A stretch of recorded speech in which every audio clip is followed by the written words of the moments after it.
Hi everyone, welcome back to another video from Techbasic. In this video, we will be learning how to delete your ShipWise account.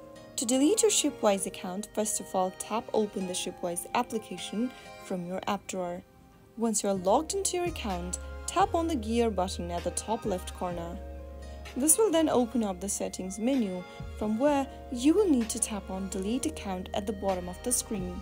Click the delete button in order to continue deletion process. Remember that once you delete your account, you will lose access to your purchase levels as well, and you will not be able to reverse the action.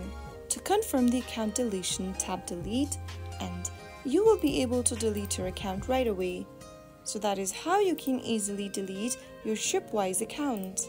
If you found the video to be helpful, go ahead and give us a thumbs up.